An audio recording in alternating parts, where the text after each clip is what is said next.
Dalawang lupain ang malapit sa akin. Alin kaya sa mga ito ang uunahin ko? Sandali. Alin kaya sa mga ito ang mas ligtas na puntahan? Bakit ba naman kasi hindi man lang ako nasabihan ng maayos ni Apoliit kung ano-ano yung mga nakatira dito? Paano kung halimaw pala yung nakatira dito? Tapos kainin ako ng buhay. E di ending na agad ako sa kwento ko sa mundong ito. Ay, bahala na nga.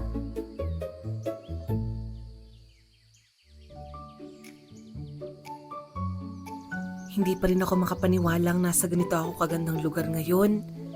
Mas maganda pa ito sa mga napapanood ko sa TV. Woohoo! Ang ganda dito!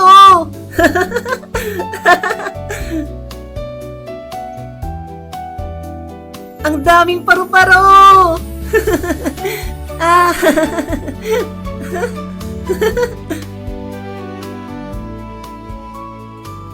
Mga paru-paro, alam niyo ba kung saan kumahanap ang mga mutya? Ikaw, alam mo ba? Ikaw. Ay, hindi naman pala kayo nakakapagsalita. Hindi na ako babalik sa mundo ko!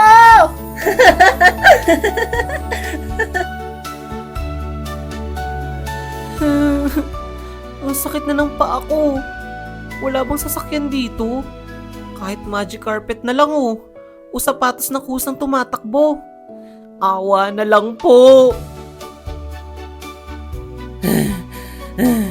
Kaya ko to. Para sa mundong ito, kakayanin ko. Para kay Apoliit na iniwan ako. Pero hindi ako susuko. Para sa kapayapaan ng mundong ito.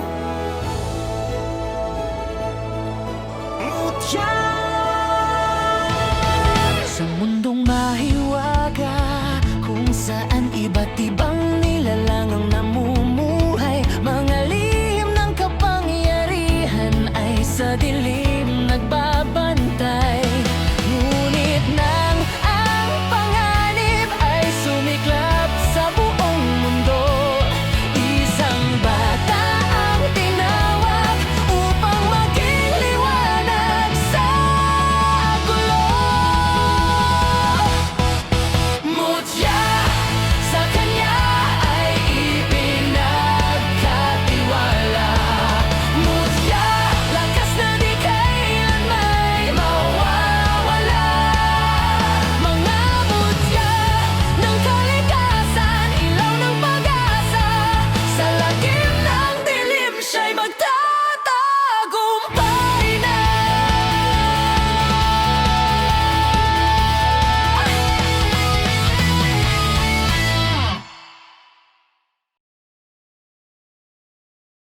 Hindi ko na kaya. Suko na ako. Hindi ko na maramdaman ang mga binti ko. Malayo pa ba ako? Magpahinga kaya muna ako. Tama. Magpapahinga muna ako. Hindi ko na alam kung nasa ang lupalop ako. Wala man lang kasing nakalagay sa mapang ito kung saan nagtatago ang mga mutya. Ang lagay pala, isa-isa ko pang pupuntahan ng mga lugar na ito. Nakakapagod.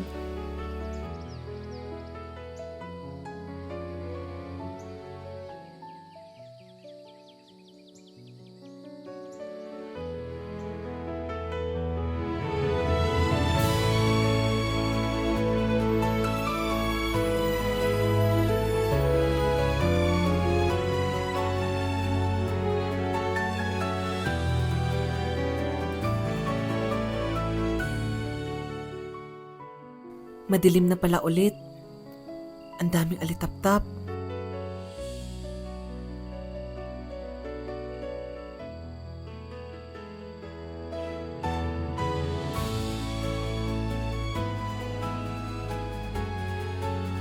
Nay! Tay! Oh, ano yun? May lumilipad pong umiilaw sa labas, oh. Makasigaw ka naman. Akala ko nasunugan na tayo. Ano pong tawag doon?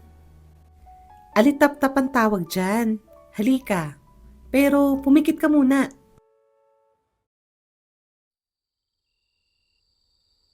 Sige, imulat mo na ang mga mata mo. Ha? Ang ganda po! Pwede po ba akong manghuli? Yan ang wag na wag mong gagawin kung ayaw mong parusahan ka ng mga engkantong nakatira dyan. Engkanto? Paniniwala kasi dito sa atin na kapag ang isang puno ay napapaligiran ng maraming alitap-tap, may nakatira daw ditong mga elemento. Natatakot po ako. Huwag kang matakot. Hindi ka naman nila sasaktan kung hindi mo din sila pakikialaman. Tsaka, andito lang kami ng tatay mo para protektahan ka palagi. Pumasok na tayo sa loob at mukhang uulan na.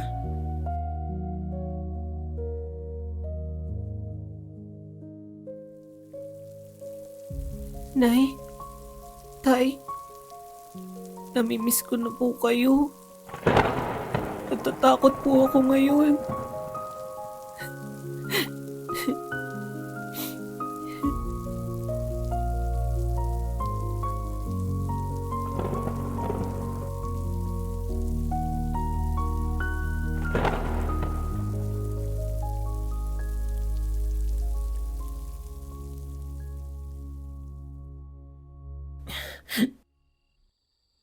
Saan kaya pupunta ang mga alitap-tap na iyon? Sundan ko kaya?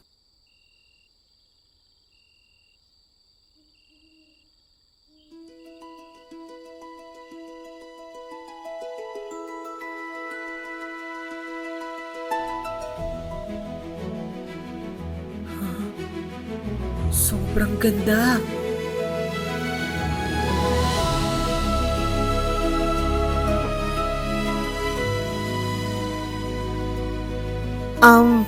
Teka.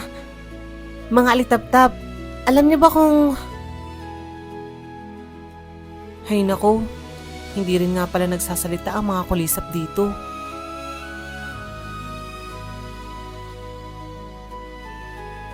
Ano ang hinahanap mo? Teka, kayo ba yun? Nagsasalita ang mga alitap-tap dito? Yes! Buti naman!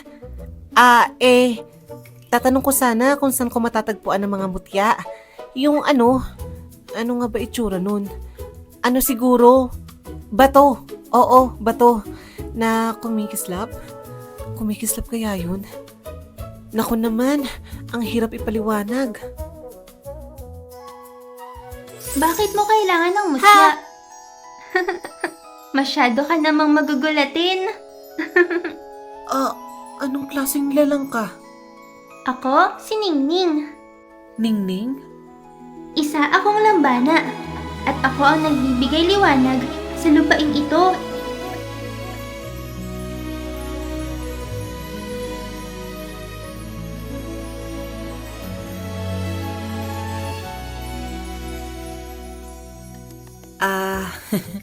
Kala ko kasi buwan yung nagbibigay liwanag eh. Tsaka yung mga alitap-tap. Ganon.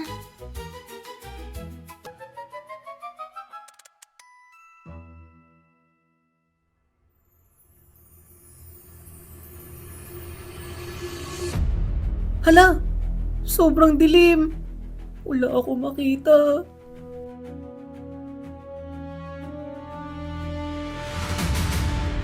Tingnan natin kung mabigyan ka ng liwanag ng buwan na sinasabi mo.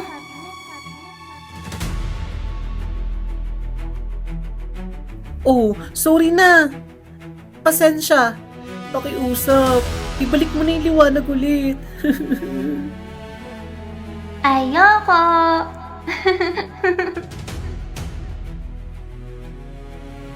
O sige, binabawi ko na yung sinabi ko. Ikaw ang nagbibigay liwanag sa lupaing ito. Kaya pakiusap. Ibalik mo na ang liwanag. Sige, sabi mo eh.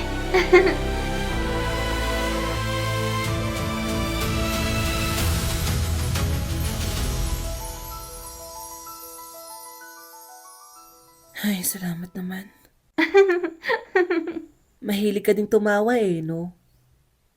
Oo, dahil masayahin ako. Sana all. Halika, maglaro tayo kasama ang mga alitap-tap. Sige.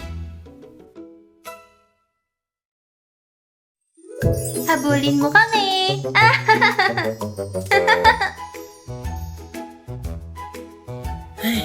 Ay, lugi naman ako eh. Wala akong pakpak. Isa pa, napakaliit nyo. Ang hirap nyo kayang hulihin. Aba, bastos ka. Mga alitap-tap, pagtulungan natin siya. Naku, sandali. Aray ko! Aray! Aray! Ano ba? Tama na! Aray ko! Huwag mo kaming mamaliitin dahil lang sa sukat namin. Kasi kaya ka din namin patumbahin kapag ka nagtulong-tulong kami.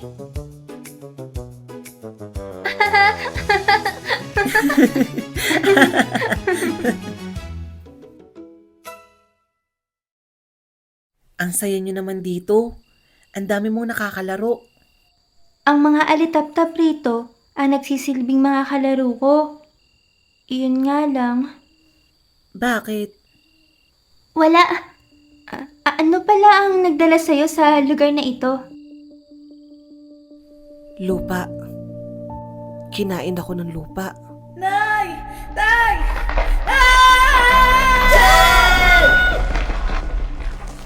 Ha? Oo. Tapos, nagising na lang ako na nandito na ako. Nabanggit mo kanina na naghahanap ka ng mutya? Ay nga pala. Kamuntikan ko nang makalimutan yun ah. Oo, tama ka. Naghahanap nga ako ng mga mutya. Kailangan ko kasi yun upang magamit ang kapangyarihang tinataglay nito para labanan ng mga masasamang nilalang sa mundong ito. At saka, para maligtas ko na rin si Apo Liit mula sa kamay ng mga ito. Sandali, yung ginawa mong pagtanggal ng liwanag kanina, ibig sabihin ba nun may kapangyarihan ka?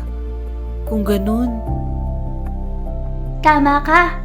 May pinangangalagaan nga akong mutya. salamat naman. Pwede bang pahingi? Pahingi? Pahiram. Baka pwedeng pahiram na lang. Hindi ko maaaring ipahiram sa'yo ang aking mutya nang basta na lamang. Isa pa, Para mo ng awa. Gusto ko lang naman tulungan si Apolit eh. Tsaka, iligtas sa mundong ito. Hindi ko kasi magagawa yun kung wala akong kapangyarihan. hindi mo ko naiintindihan.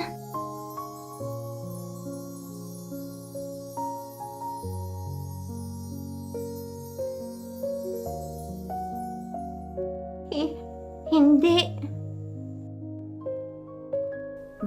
Bakit? Anong nangyari? Ilan na naman sa mga alitap-tap ang iniwan ako. Ayos ka lang ba? Ayos? Oo. Ano ka ba? Maliit na bagay. Madami pa namang natira eh. Madami pa sila. Isa pa, halos araw-araw namang may nawawala sa kanila kasi maikli lang ang buhay nila at wala na akong magagawa dun. Kaya nasanay na lang ako. Kaya magiging ayos lang ako. Ano bang tanong yan? Alam mo, mabuti pa, maglaro na lang ulit tayo. Halika!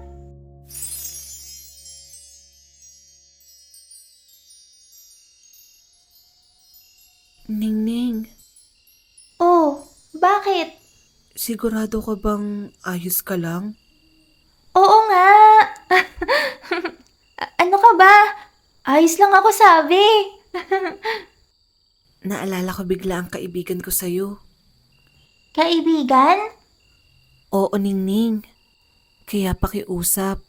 Makinig ka muna sa akin.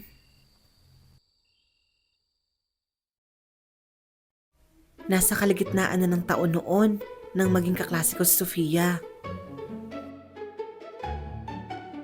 Ipinapakilala ko pala sa inyong lahat si Sofia, ang magiging bagong kaklase nyo. Hello po, ako po si Sofia at ako ang magiging bagong kaklase nyo. Sana maging kaibigan ko kayong lahat. Ay, napakataas ng energy. Oh, gayahin nyo si Sofia ah. Nako, sa una lang yan. Ewan ko na lang kung makapagbida-bida pa yan kapag recitation na. Bornak, ayan ka na naman ah. Hindi dahil lola mo ang principal sa school na ito pwede mo nang ibuli ang mga kaklase mo. Sige na Sofia, dun ka na lang sa tabi ni Jed umupo. Ayan, tama yan. Magtabi kayo ng isa pang weirdong yan.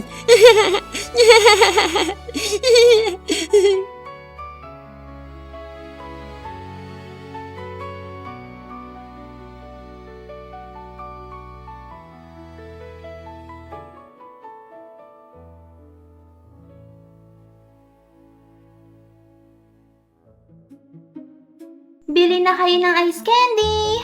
5 piso lang. Murang-mura na. Masarap pa. Wala namang lasa yung ice candy mo eh. He, wala ka lang pambili.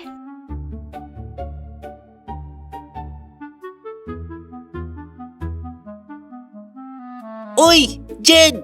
Ang sarap niya na. Baka naman gusto mo kaming bigyan. Oo nga, Jed. Andyan na naman kayo.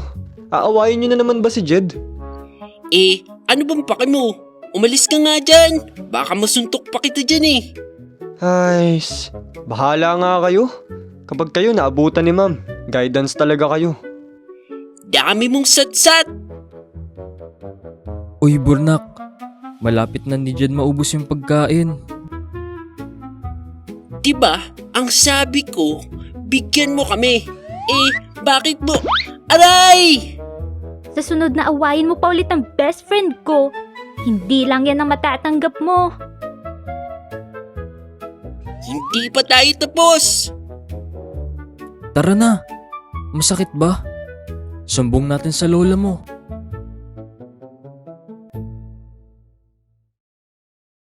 Ayos ka lang ba? Tinawag mo akong best friend?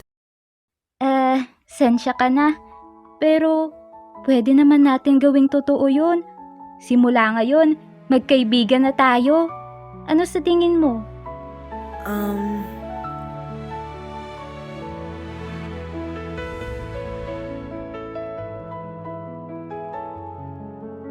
At simula nga noon, naging kaibigan ko na siya.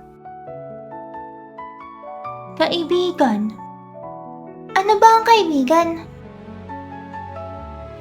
Kaibigan, yung lagi mong kasama, kalaro. Parang kayo ng mga alitap-tap sa lugar na ito. Alitap-tap? Kaibigan?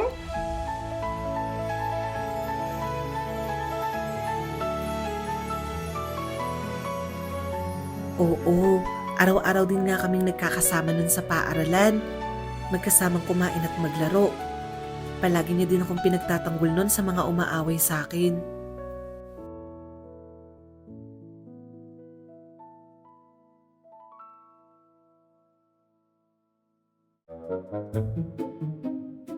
Aray ko! Bitawan mo nga ako! Mangako ka muna na hindi mo na ulit aawayin si Jed. Paano kung sabihin kong ayoko? Di tulad ng ginawa mo sa lapis ni Jed. Babaliin ko din ang braso mo! Anong nangyayari dito? Madalas nga, napapagaydan siya nun dahil sa akin. Ayos ka lang ba? Pang ilang beses na ito nangyari dahil sa akin. Ano ka ba? Huwag mong isipin yun. Ayos lang ako. Happy lang.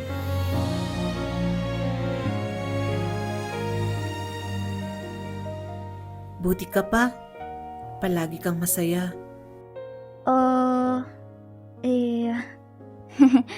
Syempre.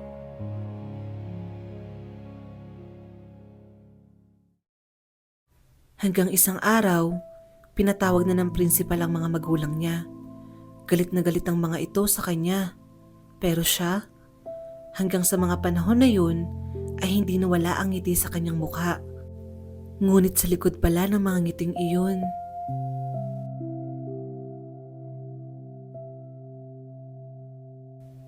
Sofia, pasensya ka na ah. Kasalanan ko kung bakit nagalit sa iyo ang mga magulang mo. Palagi naman silang galit eh. Kahit wala akong ginagawa. Palagi din silang nag-aaway. Baka nga bukas, tuluyan na silang maghiwalay. Ayos ka lang ba talaga? Ako? Oo naman. Ano bang klaseng tanong yan? Halika, maglaro na lang tayo sa playground. Sofia, Baka naman nagugutom ka na. Libre kita ng banana Q sa kantin. Halika na, tumayo ka na dyan. Sofia, alam kong hindi ka okay. Nararamdaman ko na hindi ka okay. Na Akala ko kapag nanatili akong nakangiti, hindi mo mahahalata. Ito na ang huling araw na magkakasama tayo, Jed. Kasi aalis na kami. Lilipat na ulit kami ng tirahan dahil maghihiwalay na sina mama at papa. At sa pagkakataong to, matutuloy na yun. Sorry, Jed ah. Hindi na kita masasamahan at may pagtatanggol.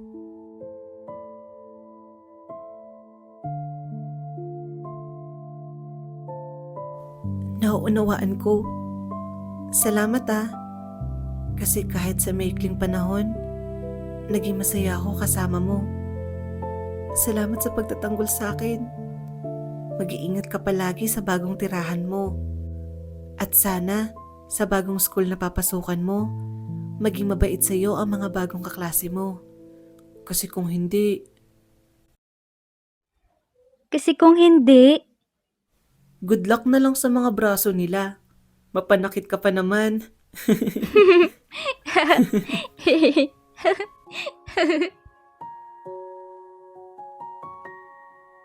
Sige na, kukuhain ko muna yung mga gamit ko sa classroom natin ha. Samahan mo ako. Dito na lang ako. Hintayin na lang kita dito. Sige.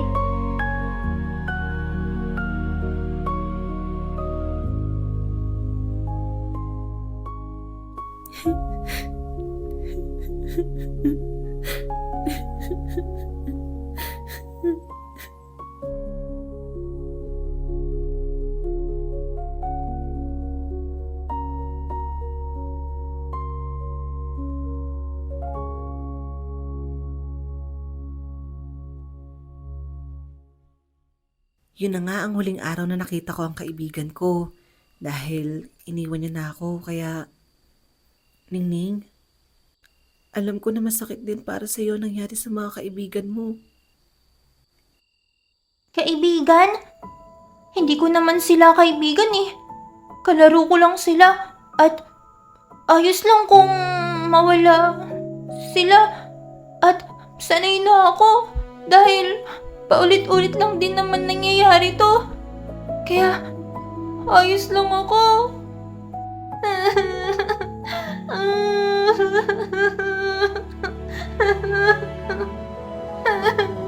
Ano ba ito?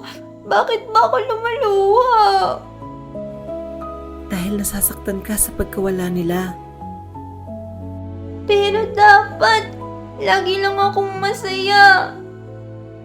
Ningning, hindi naman masamang umiyak eh. Lalo na kung sobrang bigat na.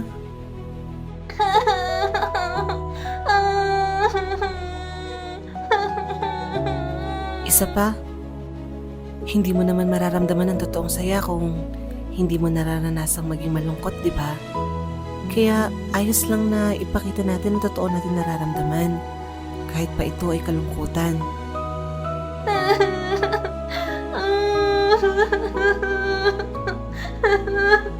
Tsaka, ang sabi mo kanina, di ba?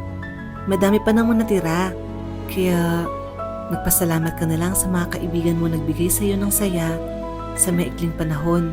At pahalagahan ng mga kaibigan mong nakakasama mo pa ngayon. Ikaw, pwede mo pang gawin yun. Pero ako, wala naman ako naging kaibigan maliban sa kanya eh.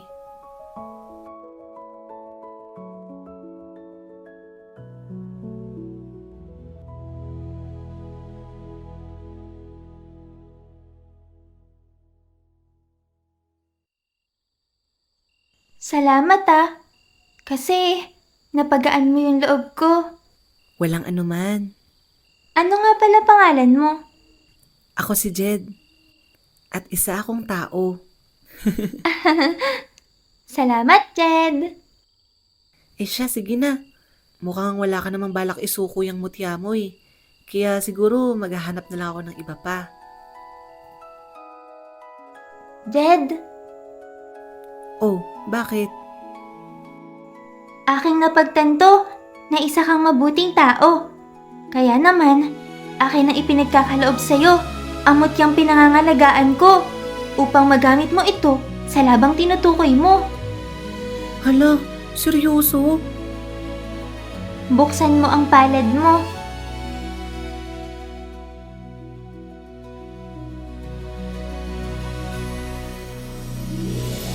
Ito ang mutya ng liwanag na nagbibigay ilaw sa mundong ito. Pahalagahan mo ito gaya ng isang ginto at mangakong gagamitin mo lamang ito sa kabutihan. Pinapangako ko.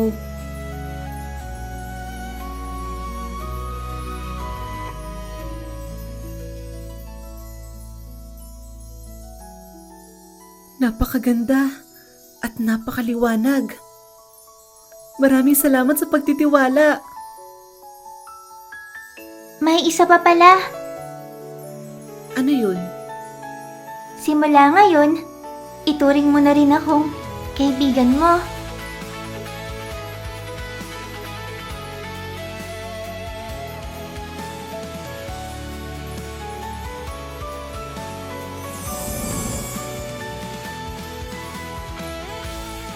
Ningning, kung sumama ka na lang kaya sa akin. Teka, nasan ka na?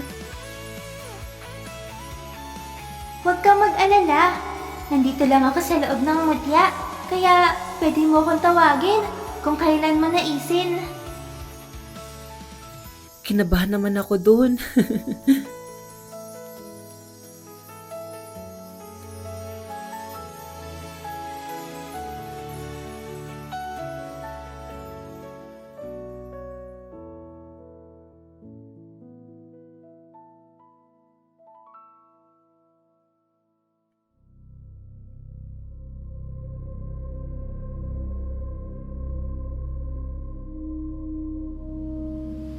Tagumpay!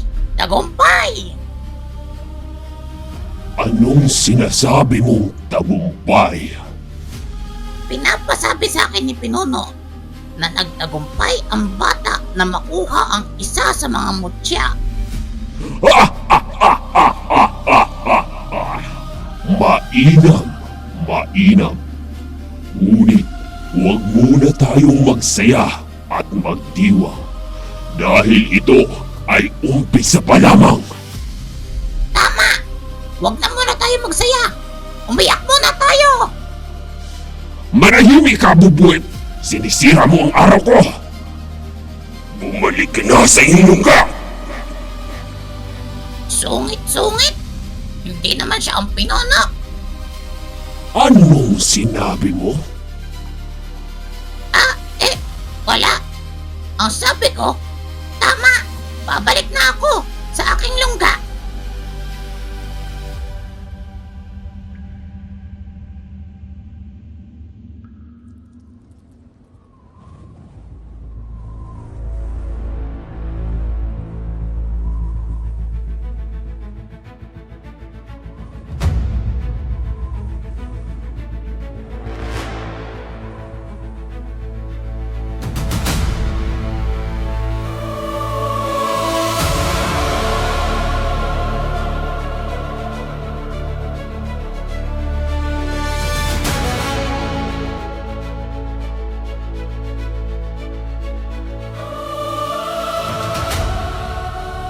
Napasa kamay ko na ang unang mutyang nahanap ko. Ngunit, umpisa pa lamang ito ng aking paglalakbay dahil marami pa akong kailangang hanapin sa mundong ito. Pero kahit papano, nabawasan na ang takot ko. Dahil sa wakas, may mutya na ako!